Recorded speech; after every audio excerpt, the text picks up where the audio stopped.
الخامس عن أنس رضي الله عنه أن رسول الله صلى الله عليه وسلم أخذ سيفا يوم أحد فقال من يأخذ مني هذا فبسطت أيديهم كل إنسان منهم يقول أنا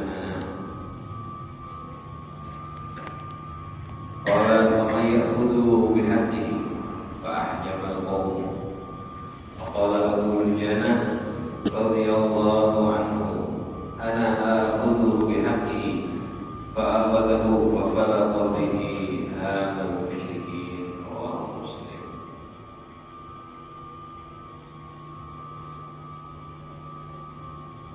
Alhamdulillah, syukurillah pada ni'amillah. Kita bersyukur kepada Allah atas segala nikmatnya dan kembalinya kita dikumpulkan pagi hari ini dengan bacaan kitab Riyadhus Shalihin.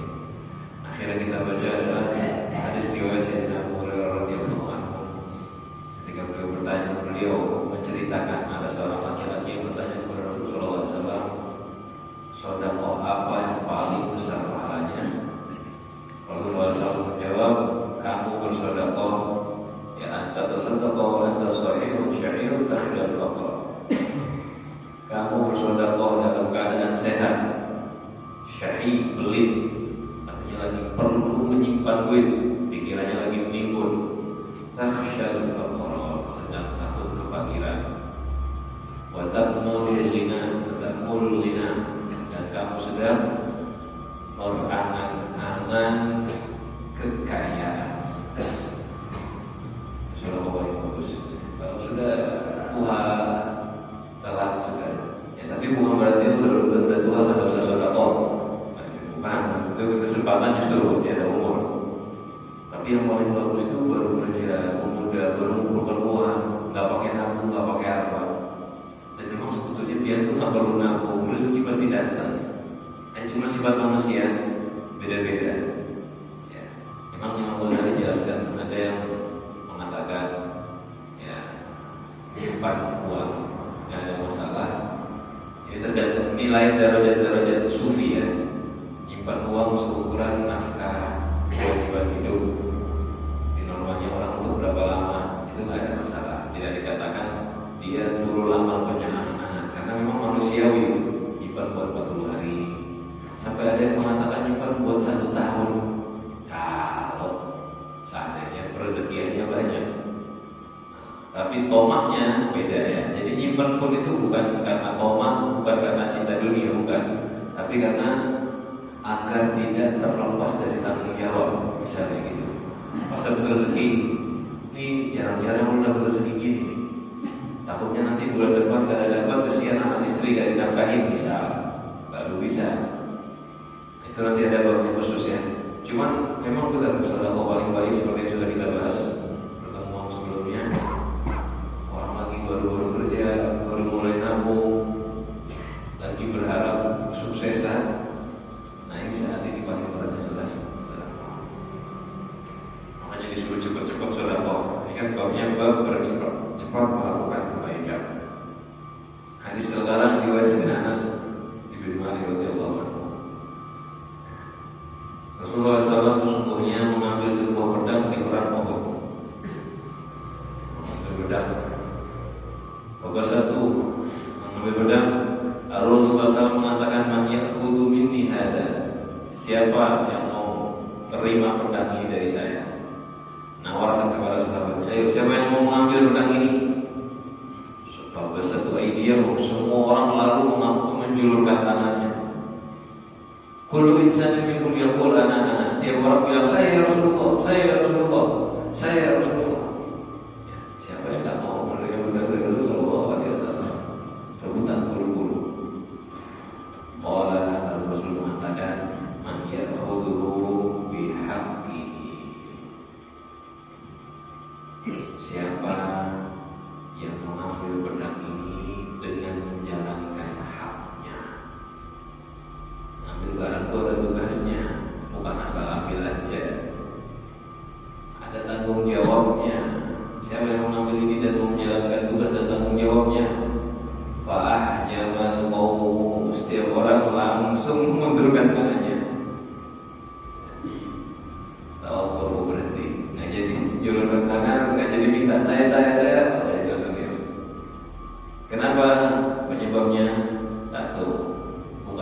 sahabat malas tanggung jawab, bukan.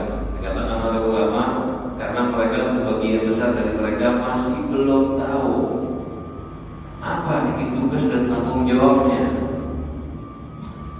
Kan dia dikasih barang tanggung jawab tapi ya iya, kan nggak mungkin langsung iya. Apa dulu tanggung jawabnya? Kan seperti itu. Di saat orang-orang mundur, Abu Dujana maju. Abu Dujana namanya Salman bin Khursyid. Ya, Salman bin Khursyid langsung maju. Ana akhudhu bihaqqi ya Rasulullah. Saya yang ambil dan saya akan memban pedang tersebut dengan tanggung jawabnya. Apa itu tanggung jawabnya? Tanggung jawabnya adalah memegang pedang tersebut sampai berhasil mendapatkan fatah, kemenangan bagi muslimin, atau dianya syahid fisabilillah. Jadi dua kemungkinan, sahabat sebagian mundur karena belum tahu apa tanggung jawabnya, sebagian lagi takut tidak mampu menjalankan tugas. Karena berat hadirin, perang sampai berhasil menang atau mati syahadat. Ya, sahabat itu selalu paham keadaan dirinya. Mereka nggak asal iya saya. Dan sahabat itu pintar dan cerdas. Tapi Abu Dujana semangat sekali ya. Langsung ngomong, saya yang ambil ya Rasulullah, nggak pakai mikir panjang. Pokoknya ada kesempatan baik, saya ya Rasulullah. Fa'akhadahu fa'falallahu bihi hamal musyrikin. Fa'falallahu bihi hamal musyrikin ini berartinya bahasa kasarnya gini. Lalu menebaslah Abu Dujana kepala-kepala orang-orang musyrik. Menebas kepala orang-orang musyrik, artinya dia mengalahkan orang musyrikin dalam perang tersebut, ya, berhasil menang. Ada bahasanya begini, faja'ala la yalqa ahadan illa qatala. Ada riwayat dari Muslim, tidak menemui seorang pun kecuali dikalahkan oleh Abu Dujana, kecuali dibunuh, dikalahkan oleh Abu Dujana. Jadi tidak gampang. Ini perlu keahlian, skill berperang, perlu keahlian berlari, perlu keberanian. Jadi tidak sembarangan ya. Nah itu kita juga sama seperti itu. Jangan sembarangan ambil tanggung jawab. Memang benar disuruh buru-buru. Di hadis ini ada dua ya. Hadis ini ada dua makna. Sampai itu memang disuruh buru-buru melakukan ketaatan, suruh secepatnya melakukan kebaikan. Tapi kalau yang tipikalnya punya tanggung jawab, pahami dulu tanggung jawabnya apa, tugasnya apa. Seperti kelompok sahabat tadi dikasih pedang, siapa yang pedang ini? Jangan langsung saya Rasulullah. Apa tugasnya ketika mengemban ini itu apa? Persiapkan diri kita mampu nggak menjalankan tugas. Kalau untuk kebaikan yang normal, sunnah, wajib, dan usah wajib lagi, memang itu semua orang harus. Kalau ada guru, bisa ada seseorang ya, memberikan tugas kewajiban, bisa menjadi nadir atas barang wakaf, memegang harta untuk kemaslahatan muslimin, atau paling berat-beratnya dikasih pangkat, dijadikan presiden, menteri, atau rendah-rendahnya ketua RT misalnya. Jangan langsung maju. Kenapa? Belum mau atur negara ini, belum mau atur komplek ini, belum mau atur RT ini. Silakan kalau dia mampu betul-betul menjalankan tugas. Jadi kan kiasnya macam-macam. Kalau kita belum mampu menjalankan tugas, hati-hati, jangan terburu-buru. Bukan tambah pahala, malah tambah dosa. Itu kan tanggung jawab. Jadi jangan mengambil tanggung jawab yang sebetulnya tidak wajib bagi pian. Kalau pian tidak mampu mengerjakannya. Kalau mampu mengerjakan tanggung jawab tersebut, silahkan. Justru pahalanya sangat besar. Nah, di hadis ini salah satu hikmahnya yang sesuai dengan bab tadi, bagaimana sahabat tidak menunda-nunda untuk kebaikan. Rasulullah siapa yang mau mengambil pedang ini, langsung semuanya menjulurkan tangan, saya Rasulullah. Dan juga sama Abu Dujana, bagaimana dia ketika yang lain mundur tangan, langsung menjulurkan tangannya, saya Rasulullah yang mengambil pedang ini dan menjalankan tanggung jawab ya Rasulullah. Dan ternyata betul ya. Abu Liyana mengalahkan, bahkan dikatakan oleh Muslim, la yalqa ahadan illa qatalahu. Tak nemui seorang pun dari orang-orang kafir kecuali dikalahkan oleh Abu Liyana. Selanjutnya hadis ke-6. Ani Zubair bin Adi, diriwayatkan dari Zubair bin Adi. Zubair bin Adi ini tapi qala, beliau mengatakan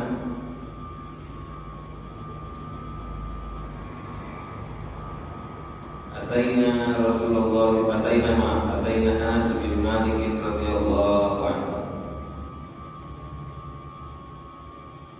Kami mendatangi Sayyidina Anas bin Malik radhiyallahu anhu. Dan ini saat itu mereka sedang berada di Busra ya. Di Busra. Fasyaqona ila ma nalqa min al-Hajjaj. Hajjaj bin Yusuf yang ada di Busra, salah satu pemimpin yang zalim.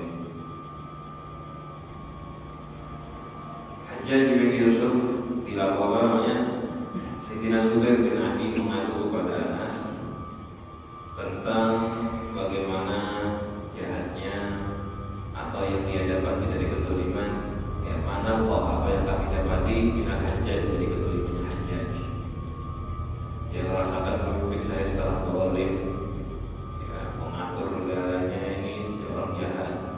Dan betul Hajjaj ini banyak membunuh tabi'in. Banyak membunuh tabi'in dan membunuh sebagian sahabat ya. Sahabat banyak yang dibunuh juga ya. Faqala isbiru, di atas ayat Sayyidina Anas. Isbiru, sabarlah. Fa innahu la ya'ti 'alaika zaman, sesungguhnya tidak akan datang kepada kamu suatu zaman illa walladhi ba'dahu syarrun minhu, kecuali zaman setelahnya lebih buruk dari zaman itu. Sampai kapan? Hatta talqaw rabbakum, sampai kalian bertemu Tuhan kalian. Sampai Tuhan Nabi sallallahu alaihi wasallam. Kami mendekati dengan kalian sallallahu alaihi wasallam. Hadis riwayat Bukhari. Orang ngadu kepada Sayyidina Anas, namanya Zubair bin Adi. Sayyidina Anas sulit sekarang, mau taat sholat sulit, mau ibadah sulit, fitnah banyak, banyak sekali dari visi tadi karena kejahatannya aja. Sama kayak kita kemarin setengah sulit mau masjid, buka pikir, sulit mau ibadah, sulit mau maulidan, sulit mau itu. Rasul Sayyidina Anas bin Malik ingatkan sabda Nabi kita Muhammad SAW, sabar. Sayyidina la ya'ti 'alaika zaman illa walladhi ba'dahu syarrun.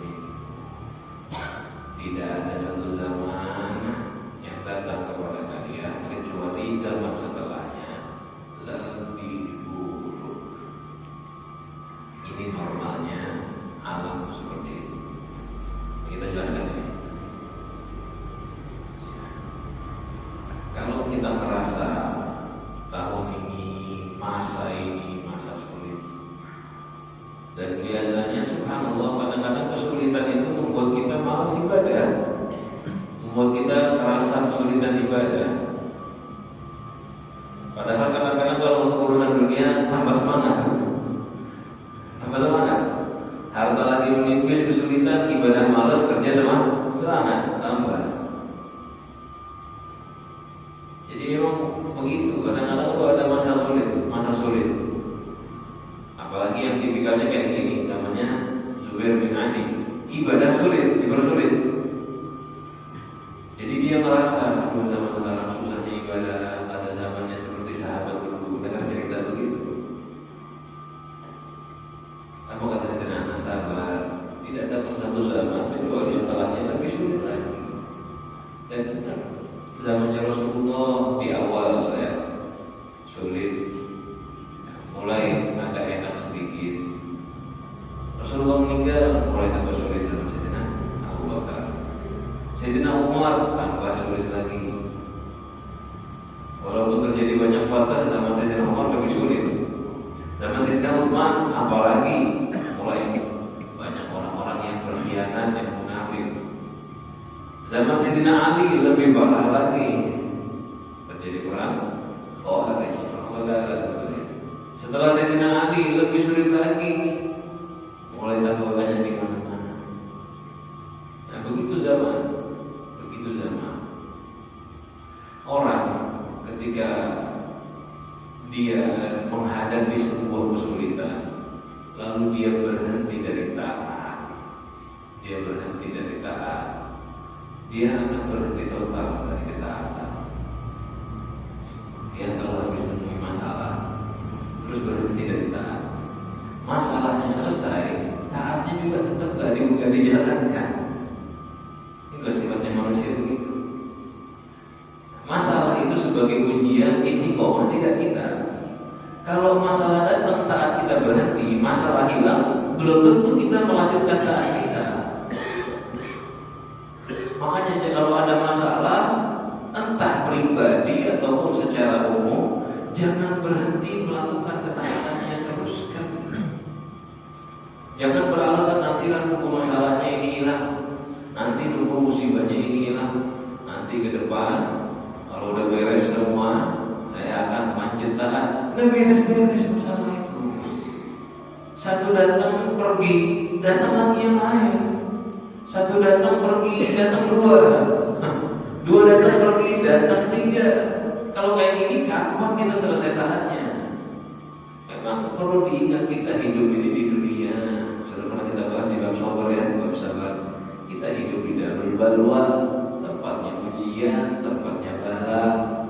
Jangan harap di dunia ini gak ada masalah, nunggu nyaman nanti saya ibadah. Kalau begitu sistemnya, berarti orang menunggu di surga baru taat, bukan di dunia. Di kita ini disuruh taat di dunia, di tempatnya susah. Ini dia, ini pola pikir yang salah. Ketika ada masalah, nunggu masalah hilang baru taat. Contoh aja sudah yang sering kita lewati. Ada masalah keluarga, kita nggak ke masjid dan pengajian. Masalahnya hilang, nggak ke masjid lagi. Berapa banyak yang kayak gitu? Dari 10 orang bisa tidak ke masjid karena ada masalah pekerjaan. Itu masalah pekerjaannya selesai. Dari 10 orang yang nggak ke masjid, belum tentu ada satu yang ke masjid. Apalagi masalah pekerjaannya nggak selesai sampai mati. Ada 10 orang kena masalah keluarga.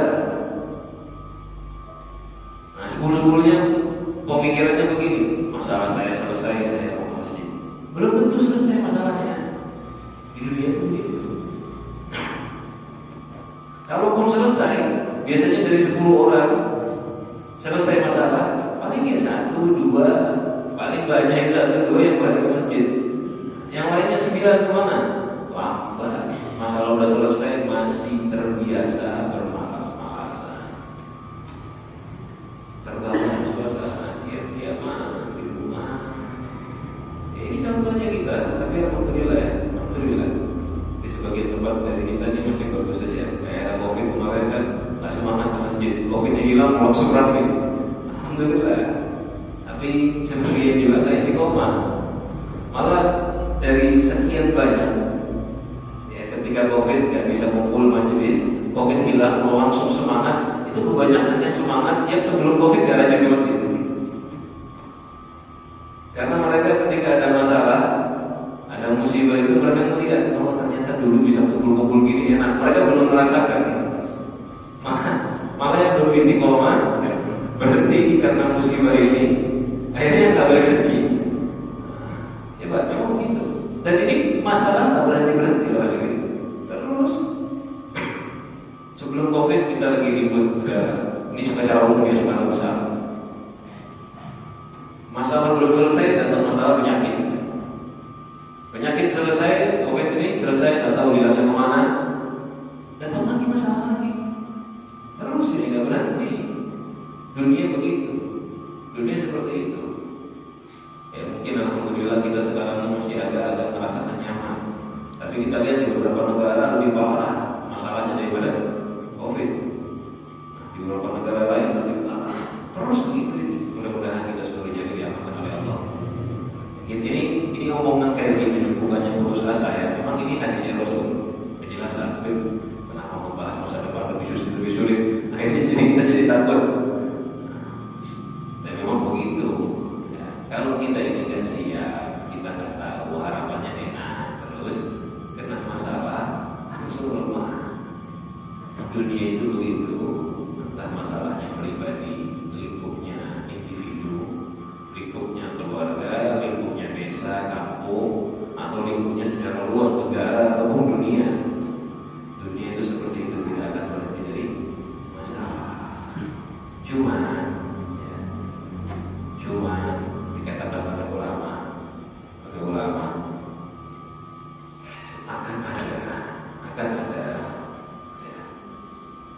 akan ada masa-masa yang diberikan keringanan.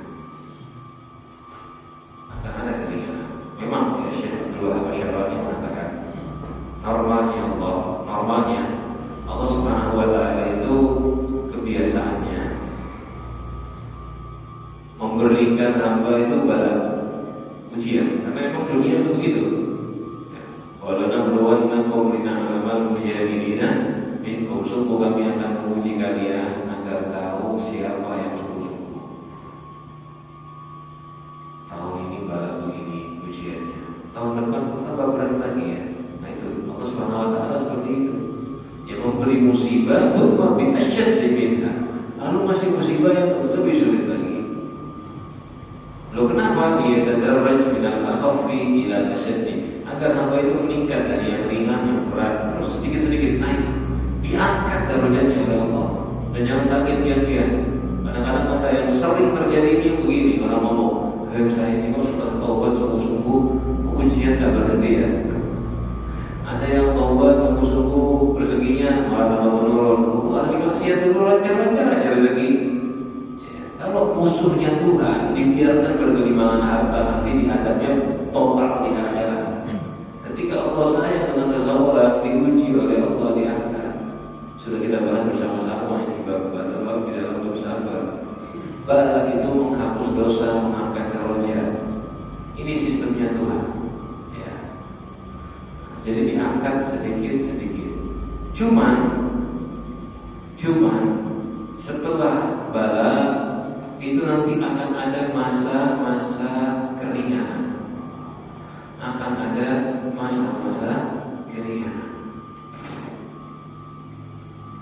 Kayak contoh, tadi saya gambarkan zamannya Rasulullah, zamannya sahabat Abu Bakar, lalu ke Umar, ke Utsman, tambah susah. Dan terus seperti itu, tambah sulit, sampai zamannya Hajjaj, tambah sulit. Setelah Hajjaj ada namanya Khalifah Amirul Mukminin Umar bin Abdul Aziz. Sayyidina Umar bin Abdul Aziz ini adil, baik. Nah setelah sulit tiba-tiba datang keringanan. Ketika Khalifahnya Umar bin Abdul Aziz ini ada keringanan. Tidak seperti zamannya Hajjaj dan zaman-zaman sebelumnya. Nah, ini kok berbeda dengan hadisnya Rasulullah SAW. Kan hadisnya Rasulullah harusnya tambah sulit. Kok zamannya Sayyidina Umar bin Abdul Aziz stop itu kesulitannya itu. Jadi bagus, jadi adil. Kok bisa begini? Ya, normalnya selalu naik, tambah sulit. Cuma terkadang Allah Subhanahu wa taala memberikan rahmat dalam beberapa waktu, dikasih istirahat, ada namanya sa'atul istirahat, waktu istirahat. Jadi tahun-tahun sulit kita diatur subhanallah, kita ini lumayan beberapa tahun kita sulit terus. Dari mulai yang katanya reformasi itu negara kita tambah kacau. Ya wajar, kita nggak menyalahkan siapa-siapa, takdirnya Allah Subhanahu wa taala. Kalaupun biar kita semua yang jadi pemerintah belum tentu lebih bagus. Itu itu sunnatullah, ya, komentar dan imamnya. Emang begitu. Selalu tambah sulit. Cuman biasanya Allah Subhanahu wa taala itu ketika melihat hambanya berdoa, memohon, sudah dalam musibah yang memuncak, Allah akan memberikan waktu keringanan. Kayak tadi, saat zamannya Hajjaj ini sahabat bukan main.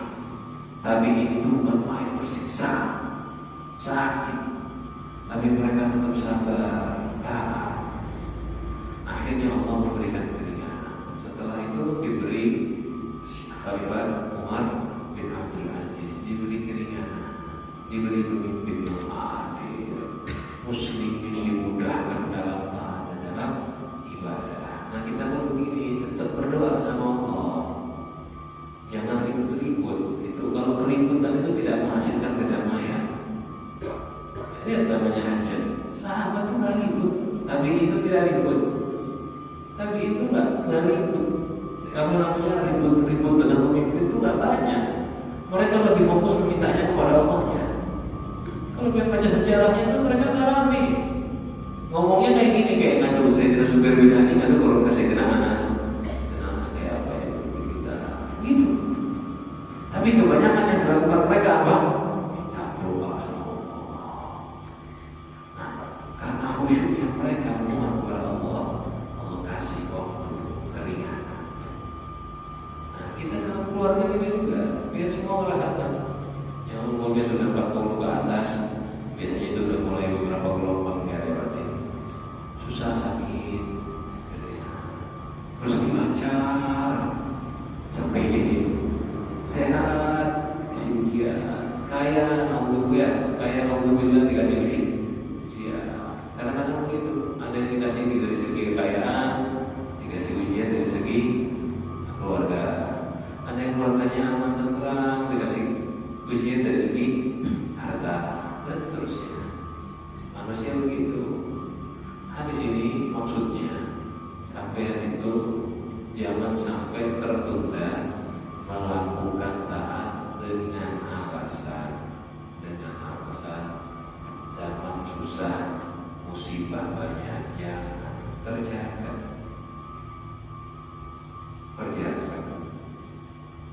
Sekarang lagi sulit, nantilah nunggu beres, belum tentu kapan datangnya, belum tentu.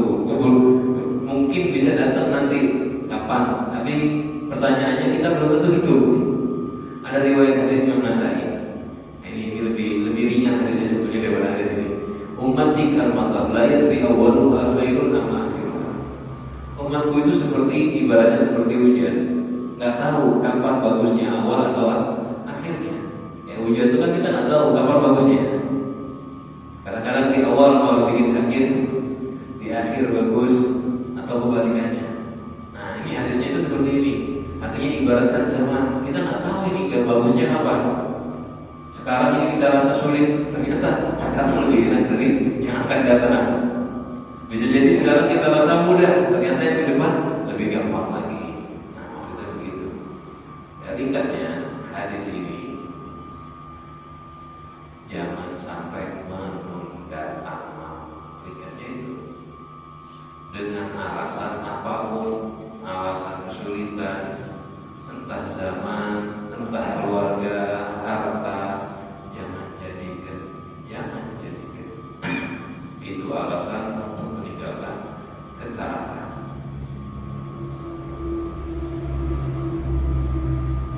Hadis yang ketujuh, Abu Hurairah radhiyallahu anhu, dari Sayyidina Abu Hurairah radhiyallahu anhu, anna Rasulullah sallallahu alaihi wasallam bersabda, "Badiru bil amali sab'an."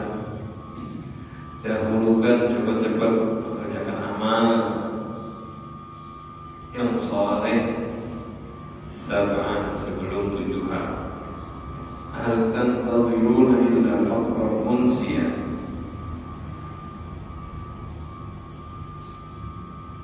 Apakah kalian menunggu kecuali kefakiran atau munsia yang bikin lupa? Artinya beramallah sekarang selagi mumpung bisa, Jangan nunggu kefakiran yang bikin lupa. Biasanya orang fakir itu kan pikiran, pusing, akhirnya dia banyak lupa melakukan amal. Sekarang ini lo masih punya rezeki walaupun pas-pasan lakukan amal. Jangan nunggu fakir. Ya, jangan nunggu fakir. Takutnya sekarang ini ya, di saat pas-pasan, pas itu cukup sudah ya. Pas-pasan itu bagus loh. Pas-pasan itu bagus, jangan nunggu. Kenapa? Kalau nunggu bisa jadi yang datang fakir. Fakir itu sumpek masalah, bikin dia lupa. Jangan sampai nunggu fakiran. Awalinat mutliyah. Dan atau seandainya nggak fakir, yang datang adalah kekayaan mutliyah yang bikin tughyan. Tughyan ini orang kalau kaya biasa sifatnya melawan, gak bisa diatur, lalai. Kalian itu kalau nggak beramal sekarang bisa jadi nanti jadi fakir, akhirnya lupa amal karena sumpek, karena sulit. Sulit bukan main, kerja mati-matian akhirnya nggak sempat beramal, lupa dari sholat bisa jadi. Atau ketika kaya tolol, melawan, nentang, lalai, kebanyakan duit, kebanyakan harta, happy. Akhirnya karena terlalu senang menikmati harta syahwat dunianya, nggak sholat, sama aja. Yang kedua, jangan sampai kita beramal sampai datang kekayaan yang bikin lalai. Jadi ternyata miskin dan kaya itu berbahaya juga. Miskin bikin lalai, bikin lupa karena sumpahnya mencari harta bahaya. Kaya karena semangatnya kita dan kemampuan kita memuaskan syahwat bikin kita kelewat batas. Atau maradun mufsidah, sakit mufsidah yang merusak kita nggak bisa beramal, merusak akal, merusak badan, mencegah kita dari beramal. Jangan sampai kita menunda amal terus datang sakit. Sholat nggak amal lagi berdiri, puasa nggak mampu lagi, ngaji Al-Quran kada lancar lagi, nggak jelas lagi, mata kurang jelas melihatnya. Menghafalkan sesuatu, lupaan sudah tua, ya, dan sakit, kepala sakit, menghafalkan udah lancar. Au haraman mufnidah, atau yang keempat haraman mufnidah, masa tua, haram ya, tua, mufnidah. Mufnidah itu bohong aslinya, artinya istilahnya itu orang tua yang menjadi pikul. Bohong itu mengeluarkan sesuatu yang tidak sesuai. Jadi terkadang ya istilah haraman mufnidah, tua yang membuat pikul lupa.